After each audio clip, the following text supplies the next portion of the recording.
Ça fait depuis 1982, je crois, que Jésus a ouvert mes yeux à sa réalité, à son esprit, à son amour, à son œuvre sur la croix. Et c'est à ce moment-là que j'ai reçu la connaissance de comment être de nouveau, de comment redonner ma vie à Dieu afin qu'il puisse m'enterrer avec lui et me donner ce que la vie éternelle que Dieu donne. C'est à ce moment-là que j'ai été né de nouveau, que j'ai reçu le don de l'Esprit de Dieu. C'est à ce moment-là que les yeux de mon cœur ont été ouverts et j'ai compris le message du Christ. Car j'étais un petit garçon né à la francophonie au Québec. Et lorsqu'on est né au Québec, on reçoit le don automatique de Pape Jean 3, 4, 5, 6, 27 et 23 et 24. Oui.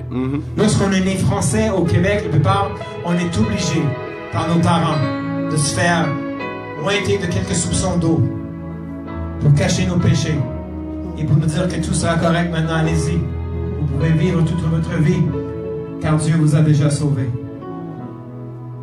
Et je me rappelle, étant très jeune, avoir entendu un chant.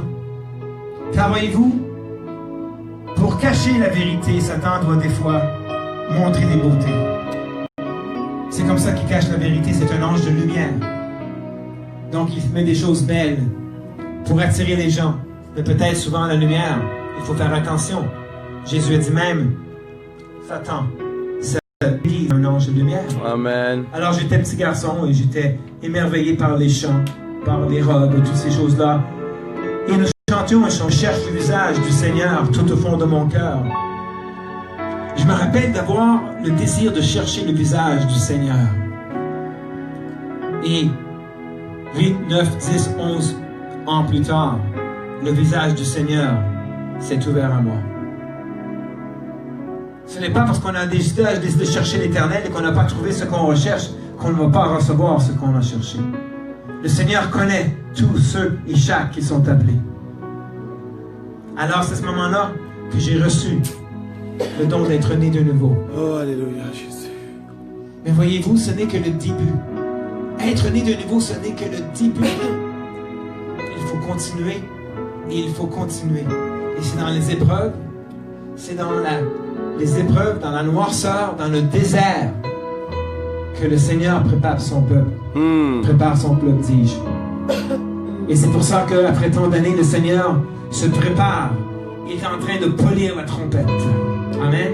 Le Seigneur est en train avec du poli, avec un bon chiffongier, il est en train d'essuyer, il est en train de faire briller cette trompette qui va proclamer la parole de l'Éternel. Cette trompette que Dieu a préparée au dernier temps pour chanter et pour déclarer la parole de Dieu.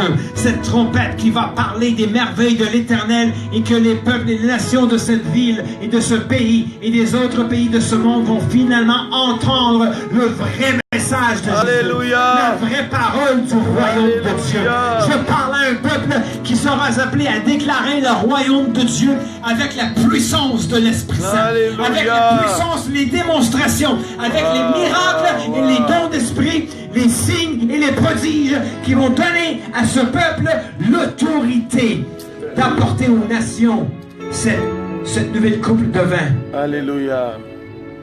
Et c'est ce que le Seigneur a mis à mon cœur de vous dire et de vous partager. C'est ce que le Seigneur m'a dit et m'a donné dans mon cœur de vous dire que vous êtes un peuple appelé à devenir un peuple prophétique. Cela, ce que veut dire, c'est que vous allez recevoir de l'Esprit Saint, recevoir de Dieu. Amen. Le don, la capacité de parler clairement et avec précision. Toutes choses. Dites toutes choses avec moi. Toutes choses. Toutes choses qui répondra aux besoins de votre voisin. Entendons-nous parler. Comment se fait-il